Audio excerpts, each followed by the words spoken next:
Rusia ya estará en condiciones de atacar un estado de la OTAN para el año 2029. Es decir, Rusia está creciendo, está armándose, está desarrollando su ejército y debido a esa prevención, el Estado alemán está estudiando volver a implementar el servicio militar.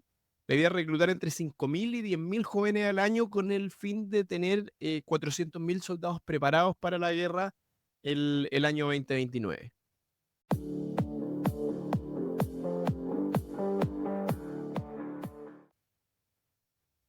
Hola, ¿cómo están? Bienvenidos a un nuevo capítulo de Emergente. Como todas las semanas, estamos acá con Daniel San Martín intentando entender hacia dónde va el planeta en base a las tendencias tecnológicas, sociales, económicas, políticas, como en nuestra nueva sociedad, Daniel.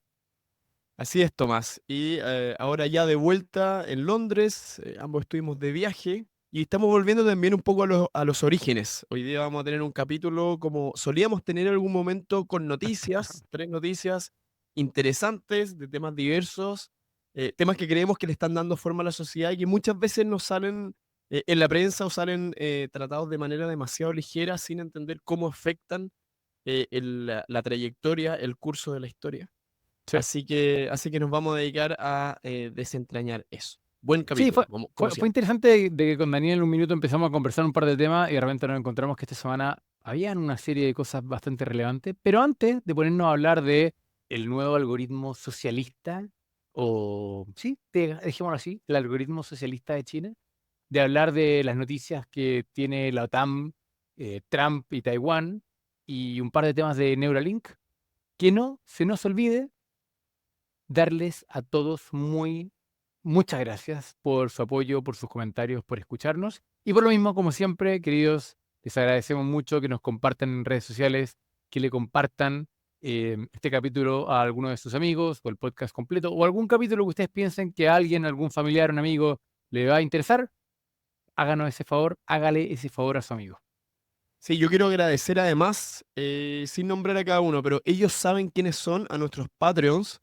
Esta comunidad ha ido creciendo sorprendentemente y la verdad que es un tremendo espaldarazo de confianza saber que hay gente que está dispuesta a apoyarnos financieramente. Vamos ya a hacer algunas mejoras con estos fondos en los próximos capítulos. Estamos trayendo más invitados, vamos a hablar de eso más tarde. Así que de verdad nos sirve mucho el apoyo. Estamos en esta cruzada de tratar de entender el movimiento, de profundizar en estos temas. Así que muchas gracias a nuestros Patreons y vamos adelante.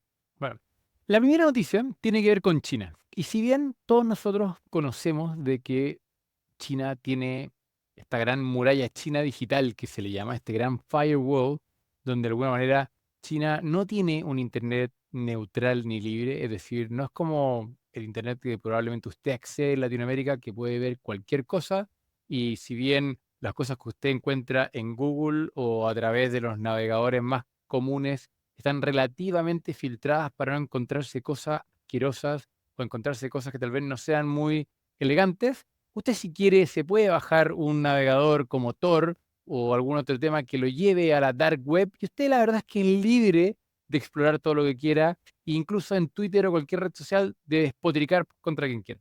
Pues bien, ese no es el caso de China. China efectivamente tiene una censura brutal sobre su internet. Usted, por ejemplo, si es que pregunta qué pasó el año 89 en Tiananmen Square, no se va a enterar de que existió una masacre en Beijing de estudiantes que estaban reclamando sobre el gobierno opresor. O si usted busca qué líder chino se parece a Winnie the Pooh, no le va a responder que, se me olvidó el nombre, pero que el presidente actual de China, ¿cierto? Xi El punto, Jinping. Xi Xi Jinping. Jinping es. El punto es de que esto ahora China lo está llevando al nivel de la inteligencia artificial. Y por lo tanto, puso, o mejor dicho, la oficina que hoy día controla todo el Internet, que es la Cyberspace Administration of China, ¿cierto?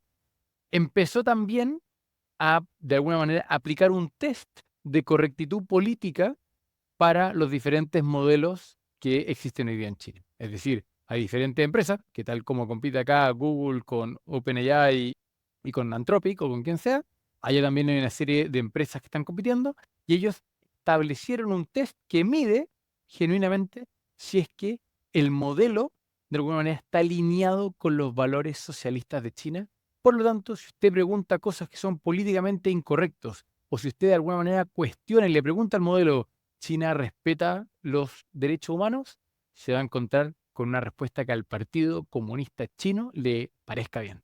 ¿Qué te parece eso, Daniel? Me parece, sí, no me parece sorprendente, es una trayectoria que se veía venir, pero cada vez que uno repara en esto, la verdad que cuesta no afirmar, cuesta negar que ya estamos en una cierta futuro distópico. No, cuando decía en el futuro van a haber regímenes que van a utilizar los medios digitales para controlar lo que sus ciudadanos piensan, sienten, estamos ahí.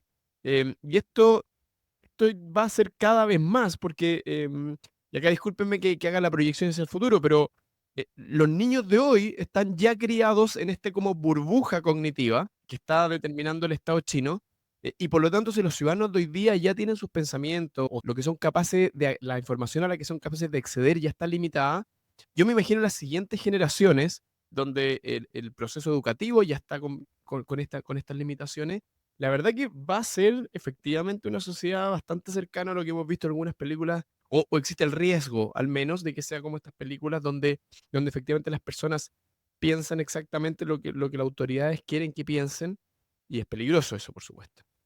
Sí, a ver, siendo súper concretos, usted va a China hoy día y habla con alguna persona y le pregunta por qué usted necesita pasaporte para ir a Taiwán y esa persona de China va a quedar más o menos marcando ocupado porque ella piensa que Taiwán es parte de China. No lo considera un país diferente. Bien, y por lo tanto, cuando uno le hace esa pregunta a un chino, no suficientemente educado, no suficientemente viajado, la verdad es que no sabe responderte. Bien, y de la misma manera, el ejemplo que estábamos conversando recién, ¿qué pasó en Tiananmen Square con aquella masacre de estudiantes? Lo mismo, no está enterado al respecto. Bien, obviamente hay círculos más subversivos, obviamente hay círculos más progresistas que de alguna manera se rebelan bajo este régimen, tienen mecanismos tecnológicos para ser capaces de navegar Internet de manera más libremente con VPNs, pero la verdad es que, como dice Daniel, China vive en una sociedad que tiene una burbuja de información de acuerdo a lo que el partido chino quiere. Lo que encuentro interesante es que esto ya lo estamos llevando al aspecto de los modelos de inteligencia artificial, porque como dice Daniel, el día de mañana se va a formar, se va a criar, se va a educar una generación completa usando estos modelos. En su minuto, estos modelos se empiezan a transformar en la verdad y justamente no se van a dar cuenta de que el modelo y que por lo tanto toda la realidad digital a la que ellos acceden tiene ese nivel de sesgo. De hecho, estos test que ha desarrollado esta oficina china, justamente los modelos más avanzados que tiene China, que es el ByteDance de Duao o el Minimax, rankean del 1 al 100 como en 66 o 60, que es recién lo que más o menos considera aceptable el gobierno chino, y que de hecho algunos empleados anónimos contaron que se demoraron varios meses en ser capaz de entrenar al modelo para que efectivamente pusiera las cortapisas y tuviera toda la censura que el gobierno le parecía feliz. Y de alguna manera, si lo queremos comparar con los modelos de Occidente, este mismo test se le aplicó a OpenAI GPT-4 y marcó solo 7 puntos, 7 de 100. Es decir, podríamos decir que el modelo de GPT no deja muy feliz al gobierno chino. Sí, acá déjame aventurarme, Tomás Sánchez, a hacer una crítica al gobierno chino, pero no una crítica en este punto ética, de que lo que está haciendo es malo para los ciudadanos, sino que una crítica estratégica. Y acá efectivamente estoy haciendo un salto, pero lo que está haciendo el gobierno chino es peligroso. Es peligroso cuando tú tienes un país y limitas el conocimiento o el set de ideas a lo que a ti te conviene, porque con eso limitan la capacidad de desarrollo del país. Y voy a dar dos ejemplos muy concretos. Primero, yo me acuerdo haber estado viajando a China y efectivamente uno no se puede conectar a Gmail, no se puede conectar a Facebook, etcétera, etcétera, lo cual para mí era simplemente impráctico. Pero desde el punto de vista de los chinos, lo que implica esto es que ellos no tienen acceso a una gran cantidad de ideas que están afuera en el mundo. Y al final, en última medida, lo que determina el desarrollo de las naciones es la recombinación de ideas y el desarrollo tecnológico. Y cuando tienes a tu población atrapada y sin acceso a muchas grandes y brillantes ideas que están en el resto del mundo, es peligroso. Por ejemplo, es verdad que las universidades tienen ciertas maneras de obtener investigaciones, pero es engorroso y el ciudadano a pie no tiene acceso a estas ideas extranjeras. Segundo, y relacionado con eso mismo, recordemos que los grandes modelos de lenguaje se entrenan a partir de set de datos, de ideas, de lenguaje humano que está ahí afuera.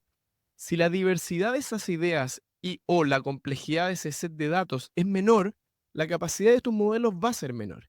Y por lo tanto uno podría aventurar que un modelo entrenado con toda la data del mundo menos China va a terminar siendo más capaz, va a tener una capacidad mayor que un modelo de inteligencia artificial, digamos, con un algoritmo relativamente equivalente, solo con los datos chinos. Y por lo tanto, de cierta medida, China se está condenando a sí mismo al cerrarse y algo que China en general ha hecho por siglos. Ujú. Ya en el...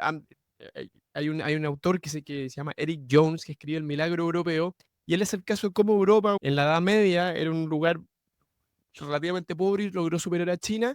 Y el argumento de Eric Jones es que China se perdió sola, se cerró en la etapa en el siglo XVI, no se expandió a América y básicamente dijo, el Estado chino dijo, de aquí nadie sale, controló los mercaderes y clausuró el comercio y básicamente China se cerró en el año 1500 algo. Y eso fue el principio del fin. Y podríamos estar observando esto. Estoy haciendo efectivamente un comentario bien aventurado, pero creo que cerrarte y limitar las ideas efectivamente te da estabilidad en el corto plazo, pero tal vez en el largo plazo es una mala forma de progresar. No, estamos completamente de acuerdo, pero lo que tú acabas de describir, Daniel, es una filosofía bastante liberal que, como bien sabemos, el Estado chino no le cree. Es decir, la filosofía china no es liberal, no tiene que ver con la libertad de opinión, no tiene que ver con la libertad de pensamiento, no tiene que ver con la interacción de ideas como una fuente de conocimiento, que de hecho, como bien pone el caso, es también el contrapunto de lo que le pasó a Europa antes. Es decir, Europa antes del Renacimiento y la Ilustración fue una sociedad cerrada, bastante teocrática, ¿cierto? Y el contrapunto en ese minuto era Medio Oriente, eran los países árabes, es decir, el desarrollo del álgebra y un montón de literatura en ese tiempo fue gracias a un cierto apogeo de países que en ese minuto eran más libres a la hora de comerciar, mientras Europa estaba cerrado. Dicho eso, bien sabemos que al régimen chino no le interesa esto. Pero bueno, dejémoslo hasta ahí. Era simplemente hacer el punto de que la censura china está llegando hoy día a niveles formales con los grandes modelos de lenguaje que se están desarrollando en ese país. Siguiente tema, Daniel.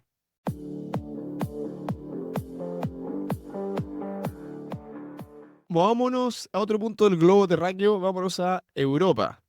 Y acá, bueno, sabemos que hay una guerra que pareciera que no está, el final de la guerra no está cerca.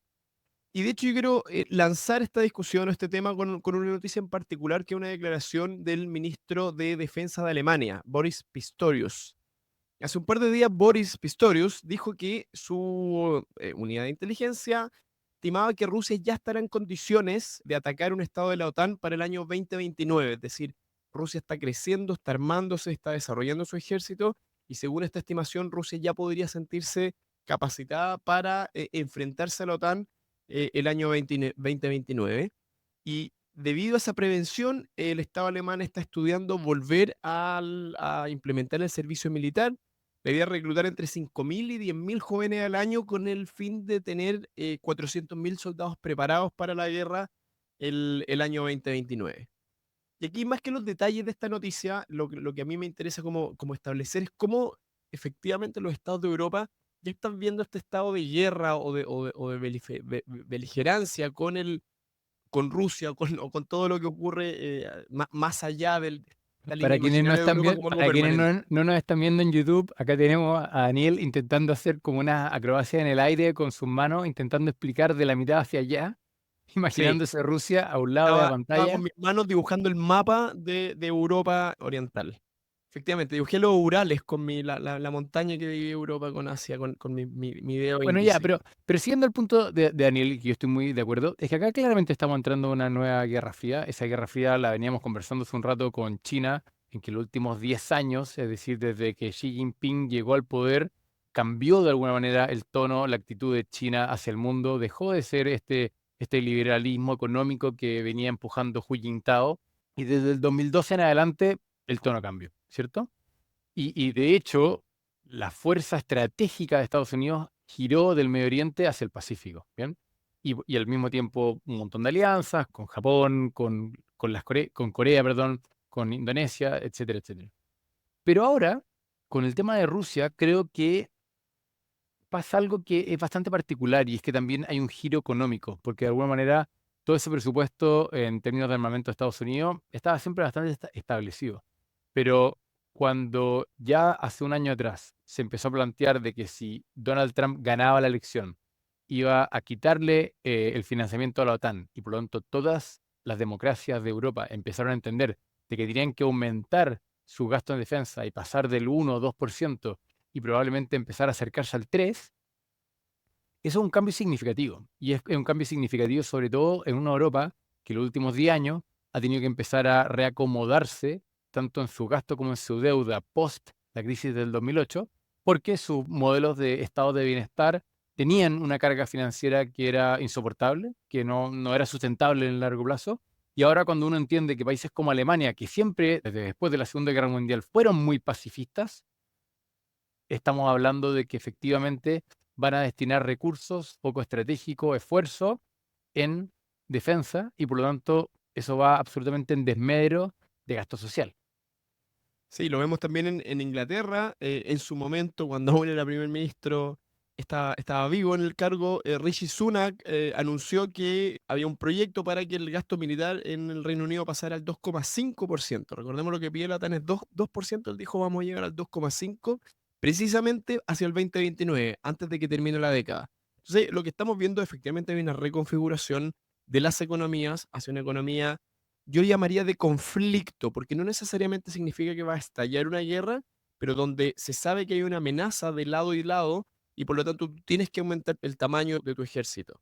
Básicamente lo que quiero decir es que ya está anunciado por todos los canales que se pasan muchos fondos públicos que estaban destinados a la investigación científica explícita y oficialmente se pasan a gasto militar y que es un cambio permanente, no es algo Sí. de este año, sino que Bueno, algo que vamos a ver por muchos años. y para ponerle un pelo más a la sopa, esta semana Donald Trump, después de su episodio que lo catapultó a definitivamente la pole position en términos de la encuesta y las apuestas del mercado en cuanto a que después de su intento de asesinato va a ser el próximo presidente de Estados Unidos, es que el amigo Donald se mandó la frase de que probablemente Taiwán se debiese defender solito. ¿Ya?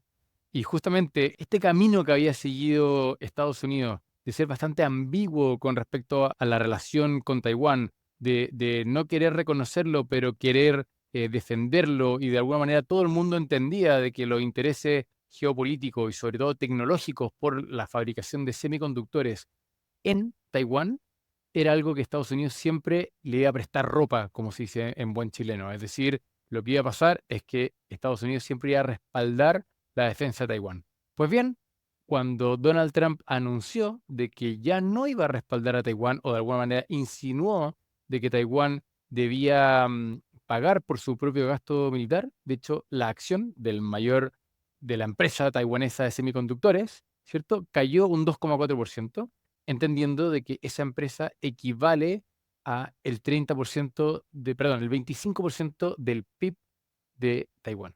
Y de hecho es el 30% de la bolsa de Taiwán. Es decir, es la empresa que de alguna manera marca el ritmo de su economía. Sí, bueno, y este es un comentario que Trump ahora lo hizo con Taiwán, pero en su momento también amenazó a Europa. A Europa ustedes también se tienen que defender solos y por lo tanto la ya yo diría inminente elección de Trump efectivamente va a generar o podría generar cambios muy importantes porque de nuevo yo no soy claramente no soy no apoyo a nuestro amigo Donald, pero las fotos son, yo creo que el fotógrafo que le tomó a Trump esas fotos Daniel, merece realmente un por, premio. por favor, no caigamos en las teorías conspirativas. Lo No, no, hablamos no, antes no, del no, no, no, capítulo. yo no estoy, no estoy haciendo efectivamente, no, acá yo no estoy haciendo un punto conspirativo. Lo que yo estoy diciendo es que el fotógrafo capturó muy bien el momento y es extraordinaria la foto y por lo tanto yo creo que es inminente la elección de Trump. Me sorprendería muchísimo que el Partido Demócrata ganara esta elección y por lo tanto cambios importantes, creo yo, en el dominó geopolítico global se nos viene.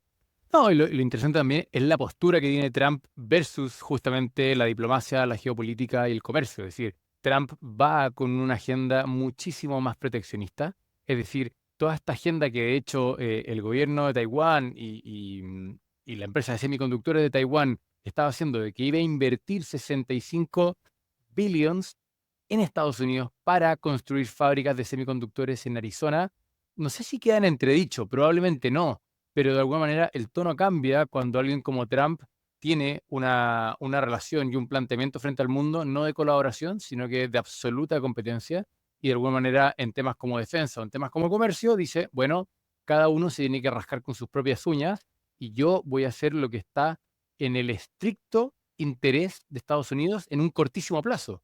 Porque claro, uno podría decir, claro, ¿por qué Estados Unidos tiene que prestar plata para el desarrollo de lo que fuese en el mundo? Bueno, y entiende que es porque las relaciones de largo plazo hay un win-win en que todas las zonas tengan mayor comercio y por lo tanto Estados Unidos se beneficia de que, por ejemplo, Taiwán, Latinoamérica, África se desarrolle y pueda comerciar con ellos. Donald Trump piensa lo contrario, está pensando en el cortísimo plazo y dice, no voy a gastar un peso más de un peso que podría gastar en un ciudadano estadounidense y por lo tanto, esa de hecho es parte de la propuesta y esa es parte de lo que los electores les gusta. Y esto es peligroso además para cerrar el tema, pero porque se empieza a volver una profecía autocumplida. Si Trump tiene esta visión y Xi Jinping tiene esta visión y Putin tiene esta visión, Claro. terminan teniendo razón. Porque efectivamente, si Estados Unidos se sale, empieza a aislarse, y China empieza a aislarse, los beneficios globales del comercio efectivamente bajan. Y por lo tanto, aquellos que decían, oye, hay que aislarse, terminan teniendo razón. Entonces, empezamos a entrar en un equilibrio peligroso. Eso a mí me Sí. parece negativo. Bueno, habiendo hecho el caso y habiendo dejado claro el punto, pasemos a nuestra última noticia de esta semana que tiene que ver con Neuralink y no solamente Neuralink, sino que como entendemos Neuralink muchas veces es la empresa de chips cerebrales que hoy día es más conocida, tiene mejor marketing, uno de sus principales financistas es Elon Musk, pero no solamente ella tiene noticias, tiene avances importantes. Daniel.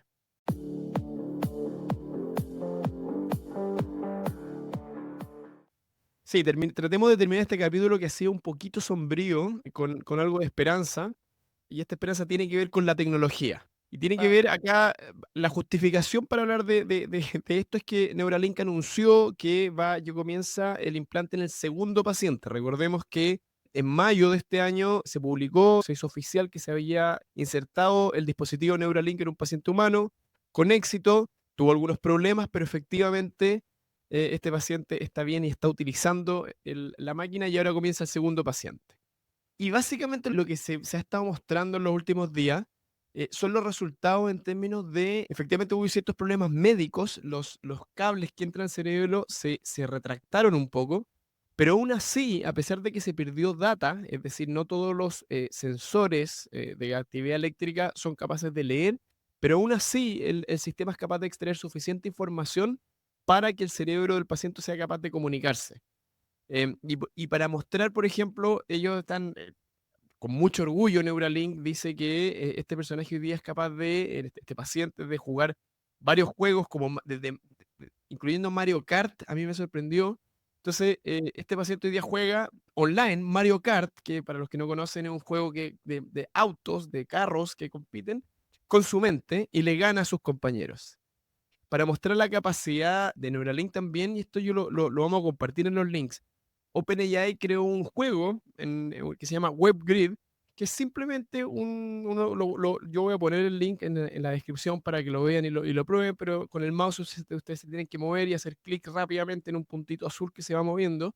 Este personaje, yo saqué, hice el experimento, y mi puntaje que fue 7.5 y el paciente de Neuralink obtuvo 8, o sea, me ganó.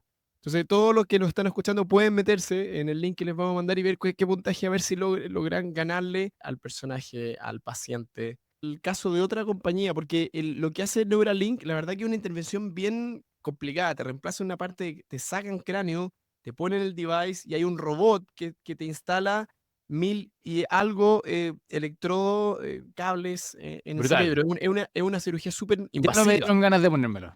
Exacto. Pero hay otra empresa que yo quería, que es muy poco conocida, pero que se llama Synchron, que tiene un device que le llaman el Stentrode.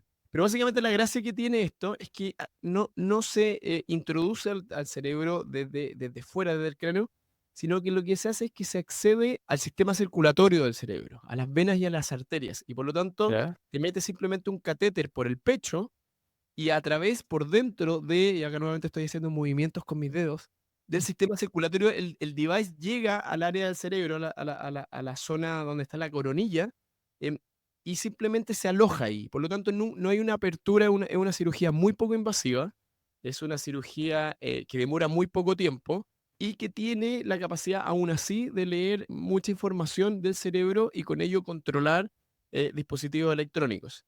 En septiembre del año pasado se insertó ya los primeros 6 pacientes, lo están utilizando. Voy a dejar también un video para que vean algunas de las demostraciones de lo que los pacientes pueden hacer y es tanto o más impresionante que Neuralink. ¿Ah? Entonces acá, claro, uno dice, lo que más se ve, sale en la prensa son las iniciativas de Elon Musk, pero hay otras empresas trabajando ya con mucho éxito en producir esta conexión directa entre cerebro y sistemas digitales. Así que vamos avanzando rapidísimo, señoras y señores. Queridos, ya lo saben, apenas salga como pan caliente el nuevo chip para que usted se lo ponga, vamos a estar acá haciéndole publicidad en el podcast. No, pero en Vamos a tener serio, una tercera fuente. Yo creo que Tomás, deberíamos tener YouTube, Spotify y agregar transmisión directa al device de nuestros auditores que se hayan conectado. exactamente. Bueno, queridos, eso fue todo por hoy. La verdad es que fue un capítulo como de los antiguos, como decía Daniel en un principio. Fue como un clásico de los que hacíamos antes de noticias, pero como siempre, les agradecemos mucho su apoyo, su audiencia, sus recomendaciones, sus sugerencias. Y como siempre, por favor, agradecemos sus comentarios y recomendaciones en redes sociales y a la vez que le cuenten a otras personas que se suscriban en su plataforma de podcast, sea Spotify, sea Apple Podcast o en YouTube. Queridos, no saben cuánto se lo agradecemos. Sí, nos han llegado muchos comentarios, agradecemos. La entrevista de Eduardo Vitrán fue muy, muy vista, muy, muy escuchada. Así que se las recomendamos. Y se nos vienen, no estoy autorizado a dar nombres, pero se nos vienen grandes invitados las próximas semanas. Así que atentos. Exactamente. Estimados, que estén muy bien y que tengan una muy buena semana. Chao, chao.